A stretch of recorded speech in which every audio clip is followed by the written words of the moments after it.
Part 1. The classroom was huge, much bigger than any classroom on Earth. Jihoon walked in slowly, looking at everything around him. The walls were made of some kind of clear material that showed the stars outside. Other students were already sitting down, and they all turned to look at him when he entered. He could hear them whispering. Some of them had multiple eyes, some had scales, and one looked like it was made of blue crystal. They were all different, but they all had the same look on their faces when they saw him. Surprise, confusion, and something else that Jihoon recognized even across species. They thought he was weak. Mirai walked in behind him. She was the only other human in this class. She smiled at Jihoon and whispered, "They are staring again." Jihoon nodded but said nothing. He was used to it by now. Humans had only joined the galactic community 5 years ago. To everyone else in the universe, they were still new and strange. Professor Torvax entered the room. He was tall and green with smooth skin that looked wet. His species lived in water and on land. He was very old and very smart, and everyone respected him. He looked at Jihoon and Mirai with his big round eyes. "Welcome, welcome," Professor Torvax said in his deep voice. "Please take your seats. For safety reasons, I have placed our human students in the back row. You will observe from there today." Jihoon walked to the back without arguing. He noticed that their seats were behind a clear barrier. It was thin, but he could see the energy field running through it. A safety shield. They were being protected, or maybe the other students were being protected from them. He was not sure which. Near the front, a student that looked like a large insect turned to another student. "I still do not understand how they survived," the insect said. Her name was Velrith, and she was the top student in the class. "Humans have no shell, no poison, no claws. Their bones break easily. They are so slow." The other student, Cross, nodded quickly. He looked like a small lizard standing on 2 legs.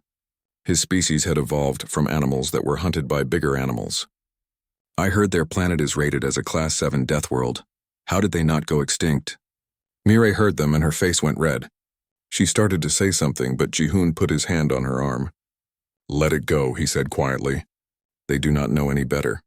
Professor Torvax began his lecture. He pressed a button and images appeared in the air above his desk. "Today we will discuss apex predators from death worlds. These are the most dangerous creatures in the known universe." The first image showed a massive creature with 6 legs and teeth like knives. "This is from the planet Krath 7, another Class 7 death world, the same rating as Earth." Professor Torvax looked at the humans when he said this. "These creatures are incredibly strong and intelligent. They hunt in pairs and can kill prey much larger than themselves." More images appeared. Each creature looked more terrible than the last. Sharp claws, powerful jaws, thick armor, speed, strength. Professor Torvax explained each one carefully. "What you must understand," the professor said, "is that most civilized species did not evolve from predators. We evolved from prey animals or scavengers. We survived by running, hiding, or eating what others left behind. This is why we developed big brains and social cooperation. Predators rarely become civilized because they do not need to cooperate. They are strong enough alone." Hyejin, the crystal student, raised one of her glowing appendages. "Professor, which category do humans belong to? They must be prey animals, correct? They have no natural weapons." Professor Torvax looked uncomfortable. "That is an interesting question. Human evolution is still being studied. They have some unusual characteristics that do not fit normal patterns. We will discuss this more later in the semester." He changed the subject quickly. "Now let me show you our most prized specimen. This creature was captured at great cost and with much difficulty. It is kept in our strongest containment field." He pressed another button and part of the wall became clear. Behind the wall was an enormous room, and inside that room was a creature that made everyone go quiet. It was huge, bigger than any animal Jihoon had seen on Earth except maybe elephants. It had black scales that looked like metal, 6 powerful legs, a long tail with spikes, and a head full of teeth. "This is what we call a ravager," Professor Torvax said with pride. "It comes from Krath 7. It is one of the most dangerous predators ever captured. It has killed 6 handlers since we brought it here. It cannot be trained. It cannot be tamed. It exists only to hunt and kill." The ravager was pacing back and forth in its prison. Its movements were smooth and powerful. Every few steps it would stop and sniff the air. It looked angry, trapped, dangerous. All the students stayed far back from the wall, even though they knew the containment field was strong. This was a creature that scared them on a deep instinctive level. Their ancestors had run from things like this. That fear was built into their genes, all except Ji-hoon. He stood up and walked closer to the clear wall.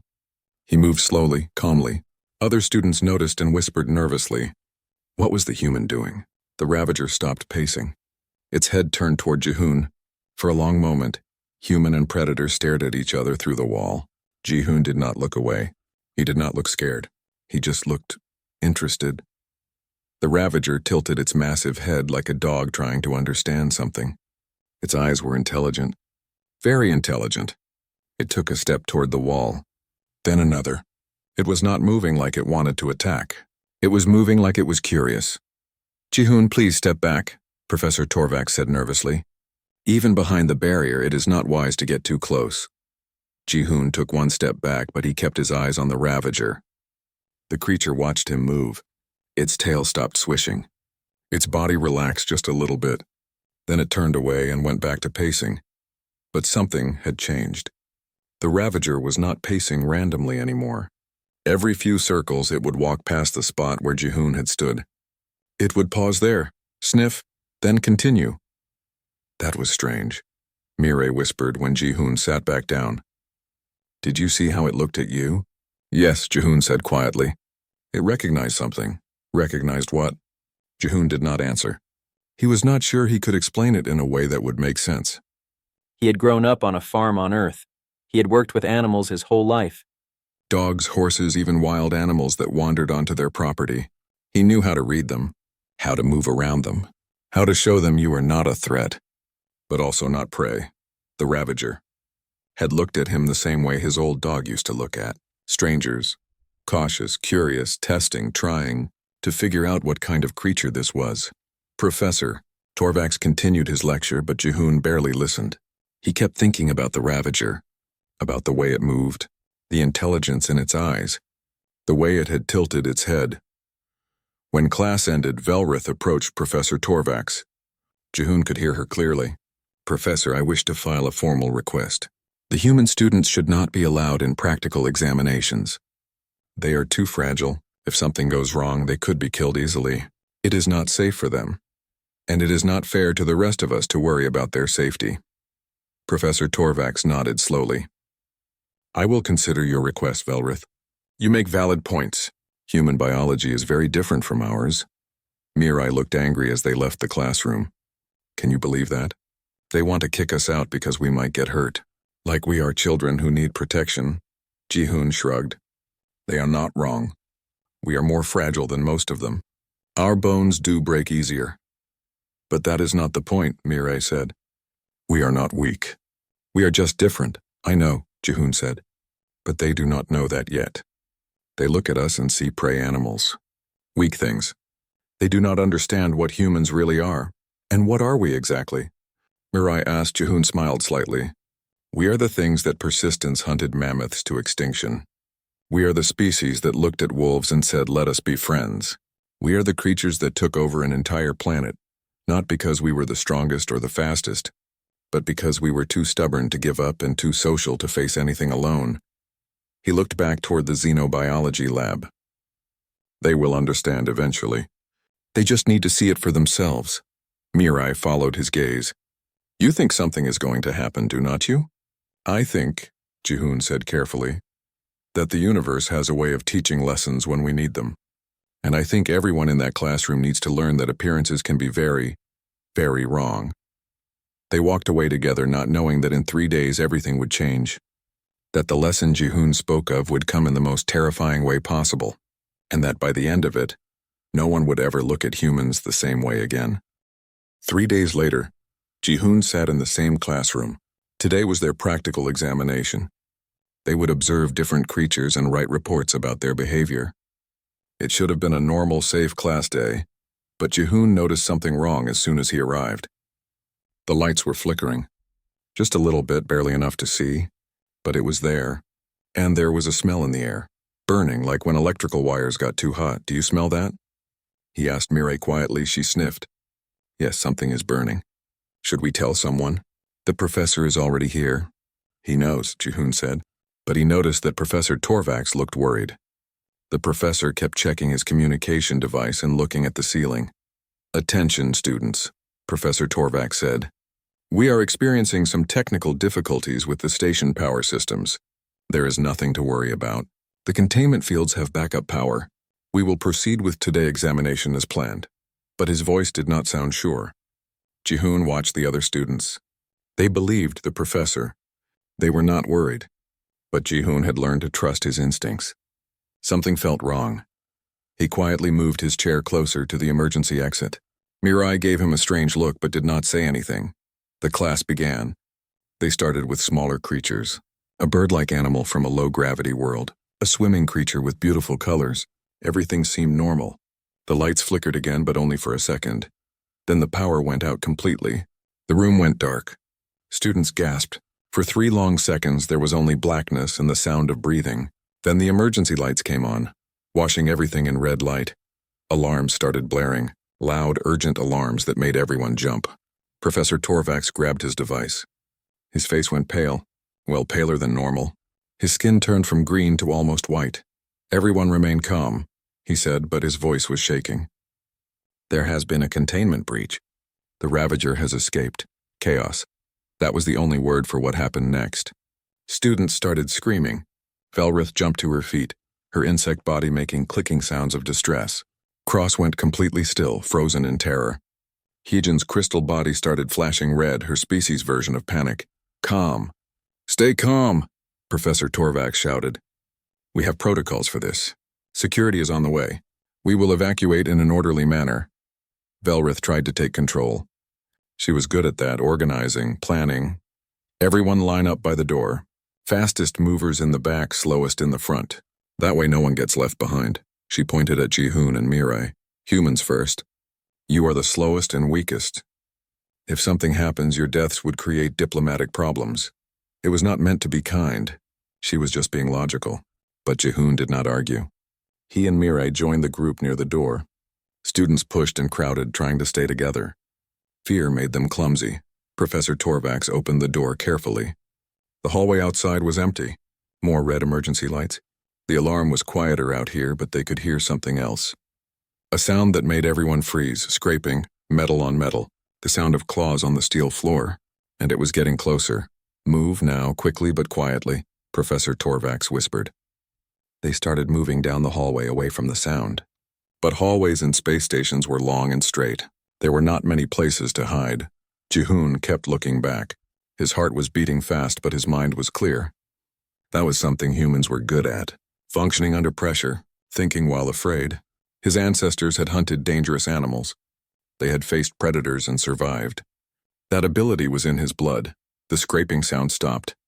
That was worse than hearing it. Because now they did not know where the Ravager was, they turned a corner. The exit was ahead. Safety. They just had to reach it.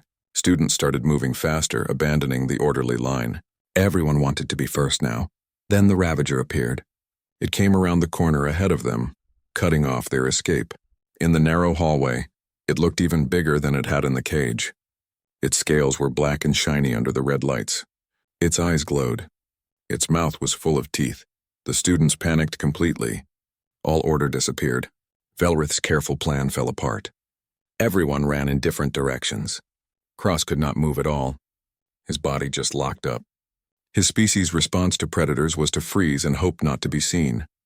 Professor Torvax tried to activate some kind of weapon from his belt, but his hands were shaking too much. The device fell and skittered across the floor.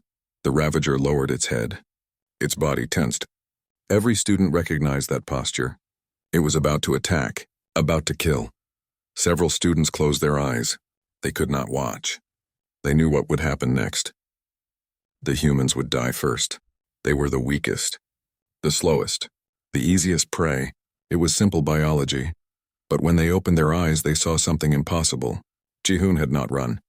He stood in the middle of the hallway, directly between the Ravager and the other students.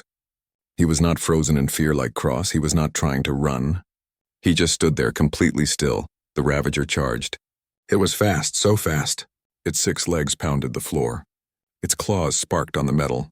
It opened its mouth, showing all those terrible teeth. 10 meters, 5 meters, 3 meters, close enough to smell Jihoon, close enough to hear his heartbeat, close enough to kill, and it stopped. Just stopped. Like it had hit an invisible wall. But there was no wall. Just a young human man standing perfectly still, watching the predator with calm eyes. The Ravager tilted its head. The same gesture it had made 3 days ago through the containment field. Curious, confused. It took a step closer. Then another. Slowly now. Testing. Jihoon did not move. Did not run. Did not scream. He just breathed. Slow and steady. His eyes stayed on the Ravager, but he was not staring. Not challenging. Just watching, acknowledging. The creature circled him. Its nose almost touched his shoulder as it sniffed. Learning his scent, one swipe of its claws would kill him. One bite would be the end. But it did neither. Jihoon, Mirai whispered. "What are you doing?" But Jihoon did not answer. Could not answer. All his attention was on the Ravager. He was communicating, but not with words. With his body, with his posture, with the way he breathed, with the calm, steady energy he projected. He was saying things the aliens could not hear, things that had no words, things that predators understood. I am not prey. I am not food. I am not afraid of you. I respect you. I see you. I understand you. The Ravager stopped circling. It stood in front of Jihoon, its massive head level with his chest. This close, everyone could see how small the human was compared to the creature. How fragile. How easily it could die, but the Ravager did not attack. Instead, it did something that made no sense to anyone watching. It lowered its head, pressed its snout against Jihoon's shoulder, gently, like a cat rubbing against its human, like a dog greeting its owner, like pack recognizing pack. Jihoon slowly lifted his hand, very slowly, giving the Ravager time to see, time to decide. He held his hand out, palm up. An offer, not a command. The Ravager sniffed his hand. Then, incredibly, it pushed its head against his palm, letting itself be touched. Accepting the contact, Jihoon stroked the creature's scales. They were warm, smooth. The Ravager closed its eyes halfway. A rumbling sound came from deep in its chest. Not a growl. Something else. Something almost like a purr. Then the Ravager did the most impossible thing of all. It laid down, right there in the hallway. Its massive body folded itself onto the floor. It rested its head near Jihoon's feet. Its tail curled around, relaxed, comfortable, trusting. Behind Jihoon, no one moved, no one breathed. They could not process what they were seeing. It was impossible. Against all known science. Against everything they had been taught about predator behavior. The most dangerous creature in the university collection, the one that had killed 6 trained handlers, was lying peacefully beside a human student like a pet, like a tame animal, like a friend. Security forces came running down the hallway. 10 armed guards with heavy weapons and containment equipment. They stopped at the corner, staring at the scene. The captain of the security team spoke into his radio.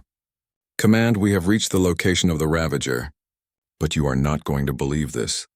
It is not attacking. It is not even moving. It is just lying there, next to one of the human students. Over." There was a long pause. Then a confused voice came back. "Repeat that, Captain. Did you say it is not attacking?" "Confirmed." The creature appears calm, almost docile, and the human appears unharmed. Awaiting instructions. Over. Jihoon slowly sat down on the floor, cross-legged. The Ravager shifted its head to rest it in his lap. Its eyes drifted closed. It was falling asleep. An apex predator, fully relaxed in the presence of a human. Mirai stared at her friend, at the creature sleeping on him, at the security team that did not know what to do, at all the alien students whose understanding of the universe had just been turned upside down. "Well," she said quietly, "I guess they know now that we are not prey animals." The medical bay was quiet. Too quiet. Jihoon sat on the examination table while 3 doctors checked him over. They kept running the same tests again and again as if they could not believe the results. "Your heart rate is normal," the chief doctor said. She was a Thelian, tall and thin with blue skin. "Your blood pressure is normal. Your stress hormones are barely elevated. By all measures, you are completely healthy." She looked confused. "How?" "You just had a close encounter with one of the most dangerous predators in known space. You should be in shock. Your body should be flooded with stress chemicals. But you are fine. Like nothing happened. Jihoon shrugged. I was scared. But being scared does not help. It just makes you do stupid things. The Ravager could smell if I panicked. So I did not panic. The doctor tilted her head. You chose not to panic? That is not how fear works. Fear is automatic. It shuts down thinking. It makes you run or freeze. For you, maybe, Jihoon said quietly. For my species, fear is just information. It tells us there is danger. But we can still think, still plan, still act. We had to. Our ancestors hunted animals that could kill them. If they panicked, they died. So we evolved to think clearly even when afraid. The doctor made some notes but still looked confused. She had no framework to understand this. Her species had evolved to run from danger, not face it. That was what made sense to her. In another part of the station, Professor Torvax was facing his own crisis. He stood in front of a lecture hall full of students, university administrators, and a video link to the Galactic Science Council. Everyone wanted answers. I do not understand what happened, Professor Torvax admitted. According to everything we know about predator psychology, the Ravager should have attacked. It has never shown any socialization behaviors. It has killed every handler who tried to work with it. Yet it was completely docile with the human student. Velrith raised her hand. Professor, I have been reviewing the human files. I think we may have made a serious error in our understanding of their species. She activated a display. Images filled the air. Images from Earth. Humans hunting across wide plains. Humans running. Running for hours. Running until their prey collapsed from exhaustion. Humans working together in groups, coordinating, communicating. Humans tracking animals using subtle signs in dirt and plants. These are called persistence hunts, Velrith explained. Humans are not fast in a sprint, but they can run for hours, days even. They chase prey until it dies of exhaustion. No other species on Earth could do this. It is a hunting strategy that requires incredible endurance and the ability to track prey over long distances. More images appeared. Ancient cave paintings, humans and wolves side by side. And this is more disturbing. Humans domesticated wolves. They took wild predators and turned them into companions. They did the same with cats, with birds of prey, with horses, even with dangerous animals like cheetahs and elephants. The room was silent. Students stared at the images. Everything they thought they knew about humans was wrong. So very wrong. Professor Torvax looked sick. They are not prey species. They are persistence predators with pack-bonding behaviors. How did we miss this? We saw what we expected to see, Velrith said. They have no claws, no thick skin, no venom. They look weak, so we assumed they were weak. We never looked deeper. Mirai had been invited to the meeting. She stood up now and all eyes turned to her. She felt nervous but also proud. Proud of her species. Proud of what they were. You want to understand what happened? She said. I will tell you. Humans are pack animals. We bond with other creatures. It is in our nature. For thousands of years we have worked with predators. We understood them. We respected them. And they respected us back. She pulled up more images. Dogs sitting beside human children. Cats curled up on laps. Horses carrying riders. Falcons perched on arms. These were all wild animals once. Dangerous animals. But we did not try to dominate them with force. We formed partnerships. We became family. What Jihoon did today was not special for a human. It was instinct. He recognized the Ravager as a predator, and the Ravager recognized him the same way. They understood each other, not through words, but through something deeper, through the shared experience of being hunters. Cross spoke up, his voice shaking. But that is terrifying. You are saying humans are predators? That they think like predators? Yes and no, Mirai said. We are predators, but also social creatures. We hunt in groups. We cooperate. We form deep emotional bonds. That is what makes us different. Most predators are solitary. They do not work together, but humans do. We combine predator instincts with prey animal socialization. It is unusual. Maybe unique, Hijin flickered with concern. So when you look at creatures like the Ravager, you do not see a threat? You see a potential friend? Mirai smiled. Kind of. We see another living thing, one that deserves respect. Yes, it is dangerous, but so are we, in our own way. Danger and friendship are not opposites for us. Some of the most dangerous animals on Earth became our closest companions. She looked around the room. I know this is hard to understand. Your species evolved to fear predators, to run from them. But humans evolved alongside them. We competed with them, yes, but we also learned from them. Cooperated with them. Eventually, we brought them into our families. Professor Torvax was quiet for a long time. Then he spoke, his voice thoughtful. This explains many things. Why humans were successful on a Class 7 death world. Why they developed advanced technology despite physical limitations. They used cooperation and tool use to compensate for what they lacked in natural weapons. And, he continued, it explains why they are so difficult to understand. We have been studying them through the lens of our own evolution, assuming they think like prey species because they look vulnerable, but they do not think like prey. They think like pack-hunting predators. A voice came from the video link. A member of the Galactic Science Council. This has significant implications. If humans can communicate with dangerous predators, they could revolutionize how we handle such creatures. Our current methods rely on containment and control through force. But if there is another way, a way based on understanding and cooperation, we should study it. Another counselor spoke. But there are risks. If humans can bond with predators, what does that mean for galactic security? Could they weaponize this ability? We are not going to weaponize anything, Mirai said firmly. That is not what this is about. This is about understanding, about seeing other creatures as individuals, not tools or threats. That is what humans do. We make connections. We build relationships. Even with things that scare us. Velrith stood up again. I was wrong to request that humans be removed from practical examinations. I see that now. They are not the ones who need protection. If anything, they might be the ones protecting us. Their understanding of predator behavior is far beyond ours. She looked at Mirai. I apologize. I judged your species based on appearance. That was illogical and wrong, Mirai nodded. Thank you. I understand why you thought what you did. We do look weak, but humans learned a long time ago that strength comes in many forms. Physical power is just one kind.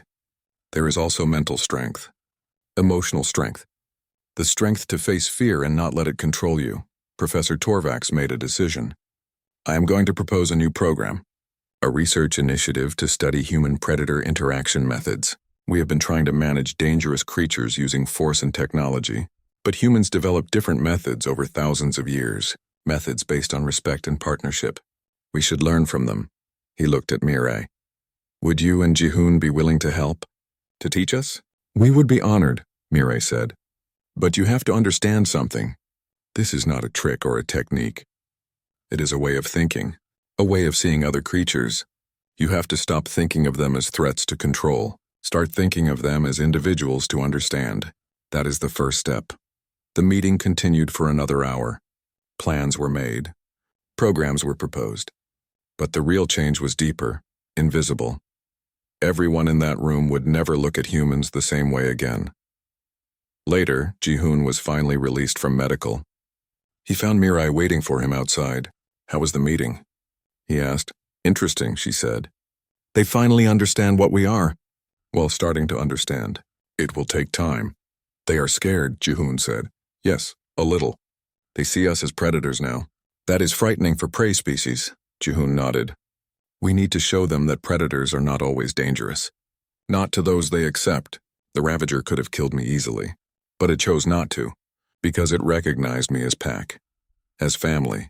We need to teach them that this is possible. Can we teach that? Mirai asked. Is it something that can be learned, or is it instinct? Jihoon thought about it. Maybe both. Humans have instinct for it, but we also learned it. From parents, from experience, from thousands of years of living with animals. Maybe other species can learn it too. It will just take time and practice. They walked together toward the observation deck. Through the windows, they could see the xenobiology wing. Somewhere in there, the Ravager was back in its enclosure. Jihoon wondered if it remembered him. If it was waiting, do you want to see it again? Mirai asked. Yes, Jihoon said. I think it wants to see me too. I could feel it. That connection, it was real. 2 weeks passed. 2 weeks of meetings, discussions, and planning. 2 weeks of students looking at Jihoon and Mirai with new eyes, not with contempt anymore. Now it was something else: respect, curiosity, and yes, still a little fear. The university had changed everything: new safety protocols, stronger containment fields, emergency systems that would not fail. But the real change was not in the technology. It was in how people thought. Ji-hoon walked into the xenobiology classroom, the same classroom where this had all started. But now when he entered, students did not whisper. They watched him, acknowledged him. Some even nodded in greeting. Velrith approached him before class started. "Ji-hoon," she said formally, "I want to apologize again. I judged you without understanding. That was wrong of me." "It is okay," Ji-hoon said. "You were trying to keep everyone safe." "I understand that. Still," Velrith continued, "I was operating on incomplete data. I assumed human weakness meant inability. I see now that you have strengths we do not. Strengths we need to study and learn from." Cross kept his distance, but he did not look scared anymore. Just cautious, careful. He was prey by nature and humans were predators. That would always affect how he felt. But now he understood that predators could be trusted, if they chose to be. Professor Torvax entered the room. "Good morning, everyone. Today will be a special class. We have received approval from the University Board and the Galactic Science Council to conduct an experiment. A controlled interaction between Ji-hoon and the Ravager." The room went silent. Everyone stared at Ji-hoon. He felt their attention but stayed calm. He had known this was coming. They had asked him 3 days ago if he would be willing. Of course he said yes. "This will be completely voluntary," Professor Torvax said, looking at Ji-hoon. "And we have implemented every safety measure possible. You can stop at any time. Your safety is our primary concern." "I understand," Ji-hoon said. "I am ready."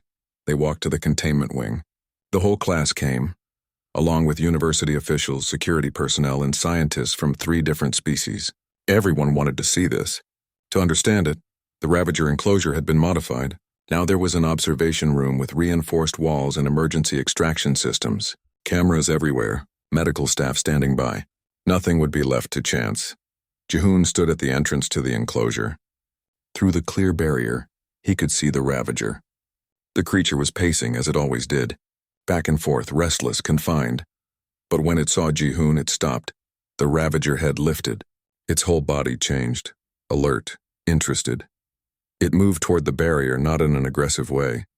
In an excited way, like a dog seeing its human come home.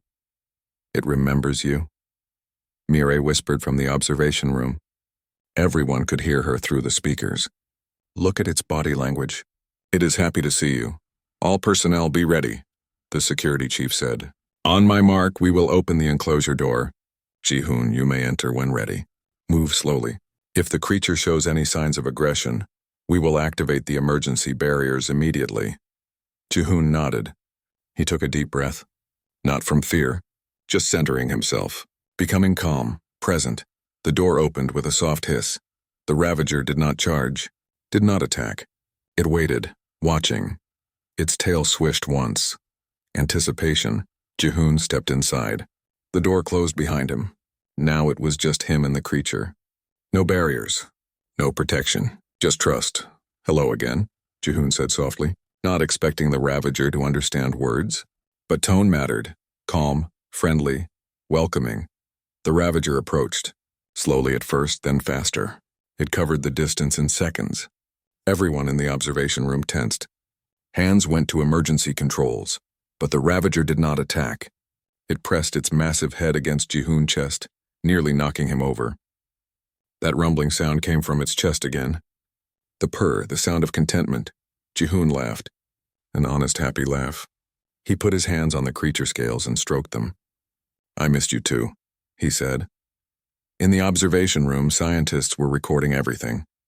Taking notes, measuring the Ravager vital signs. Heart rate down, stress hormones minimal. All signs of a calm, relaxed animal. "This is impossible," one scientist muttered. Ravagers are solitary predators. They do not form social bonds. They certainly do not bond with other species. This should not be happening. And yet it is happening, Professor Torvax said. We must adjust our theories to fit the evidence, not the other way around. Clearly, we do not understand these creatures as well as we thought. Inside the enclosure, Ji-hoon sat down on the floor. The Ravager immediately laid down beside him. its huge body curled around him. Protective, possessive, like pack. Jihoon leaned against the creature's warm scales. He could feel its breathing, slow and steady, peaceful. This was a predator that had killed trained handlers, a creature that was supposed to be untamable. But here it was, acting like an oversized pet. "Can you explain what you were doing?" Professor Torvax asked through the speaker. "What techniques are you using?" Jihoon thought about how to answer. "I am not using techniques. I am just being calm, being present, being honest." The Ravager can sense all of that. It knows I am not afraid of it, not trying to control it, not trying to hurt it. I am just here, with it. "But how did you establish this bond initially?" another scientist asked. "During the emergency, what specifically did you do?" "I recognized it," Jihoon said simply. "Not as a threat, as another living thing. A hunter, like me, like my ancestors. We are different species from different worlds, but we are both predators. We understand each other on that level." The Ravager recognized that understanding, so it chose not to attack. It chose to accept me. Mirai spoke up from the observation room. "I think I can explain this better. Humans have been forming these kinds of bonds for thousands of years. We call it domestication, but that word does not really capture it. It is more like partnership, mutual respect. The predator does not submit to the human. They become family." She pulled up images on a display. Dogs and humans, cats and humans, horses, birds, even big cats. All of these animals were dangerous once, could kill humans easily, but we did not approach them with fear or dominance. We approached them as equals, as potential friends, and many of them accepted. "The key is respect," Mirai continued. "You have to see the animal as an individual with its own thoughts and feelings, not as a thing to control. When you do that, when you truly respect them, they feel it. And sometimes they choose to trust you back." Velrith was watching everything carefully. "This is a very human perspective. Most galactic species do not think this way. We categorize creatures as threat or non-threat, useful or not useful, but you see them as individuals, as potential companions. That is very different." "It is different," Jihoon agreed from inside the enclosure. "But it works. The Ravager is happy now. Look at it, really look at it." Before it was always stressed, always pacing, always aggressive.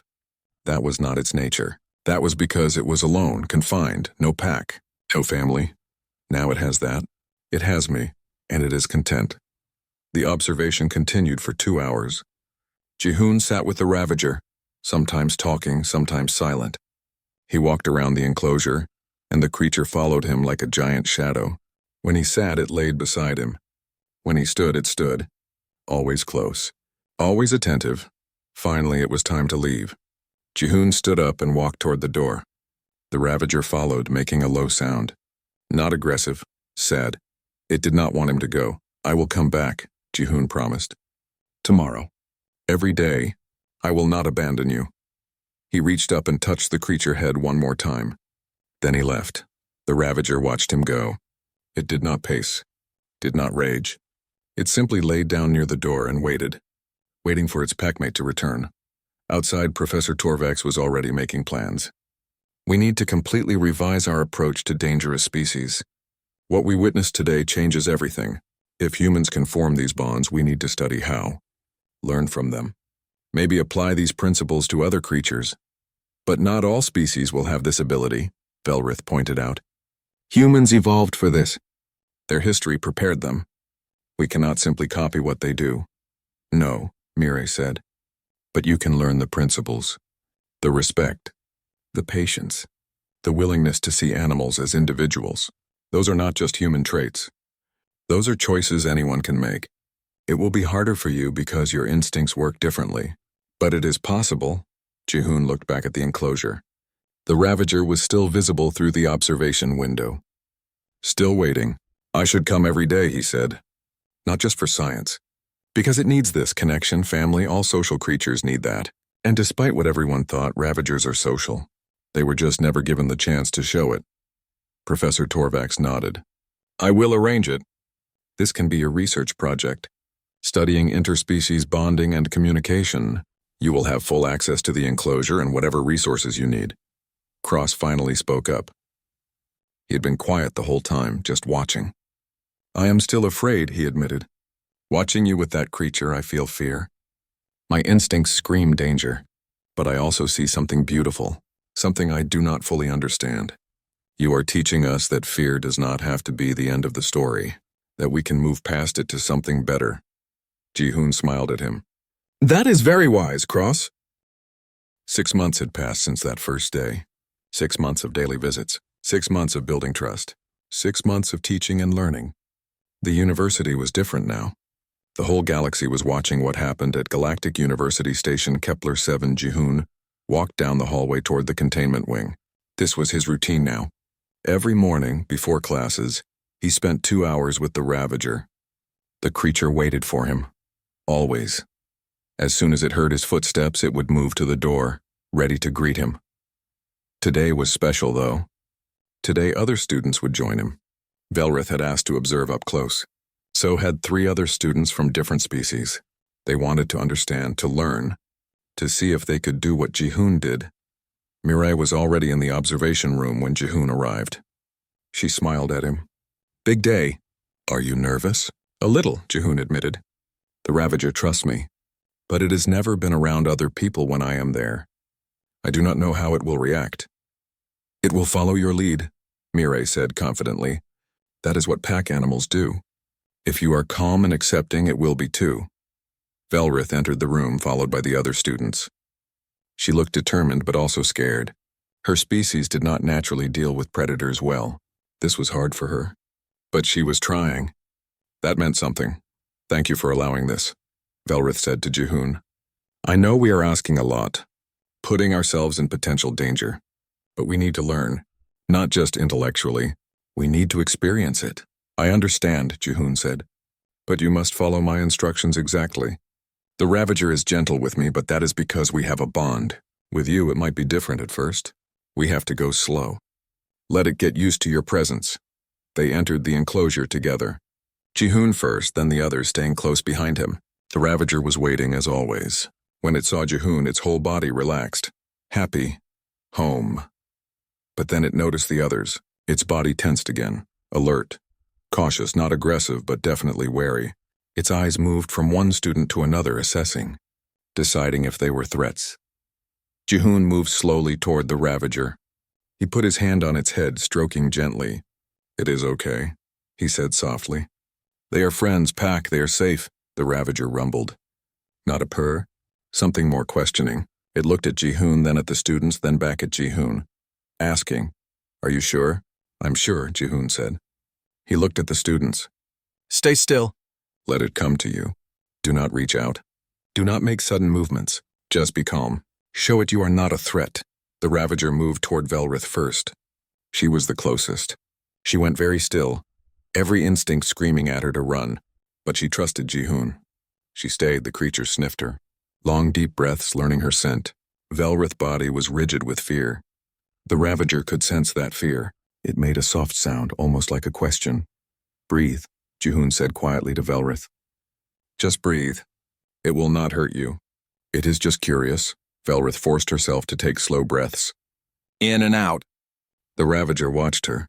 After a moment, it made that rumbling sound again. Then it moved on to the next student.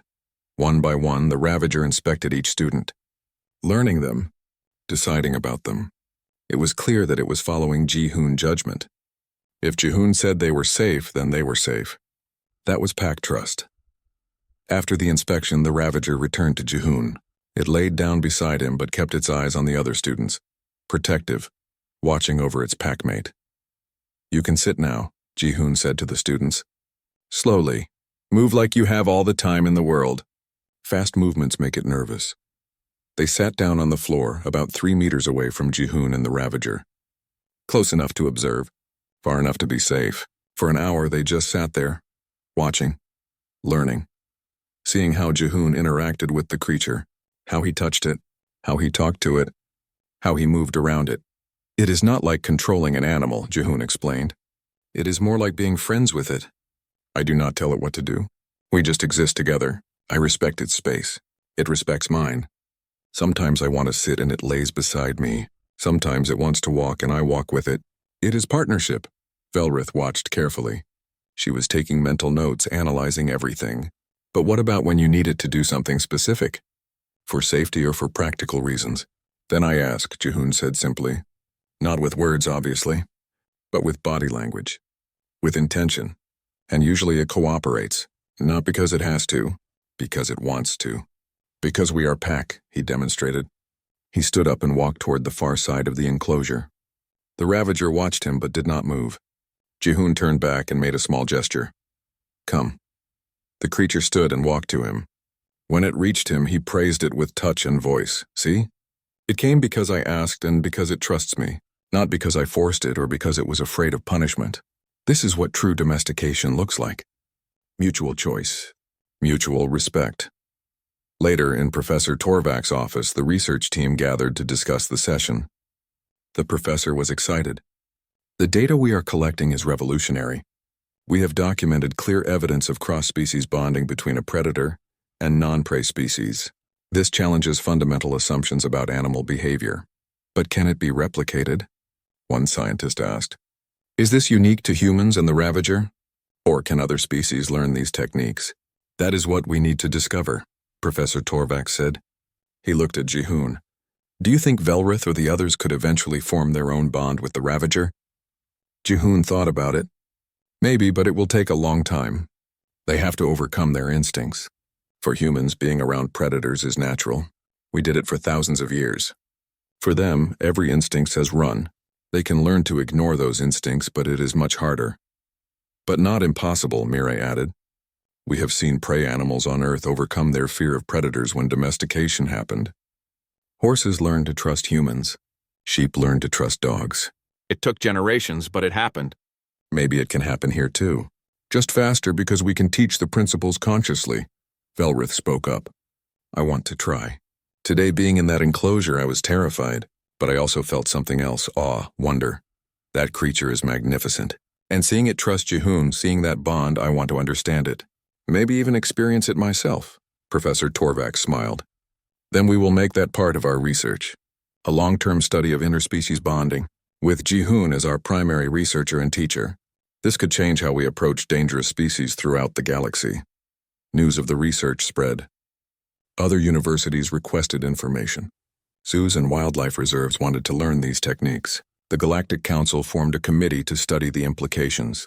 Some were concerned. If humans could bond with dangerous predators, what did that mean for security? For safety?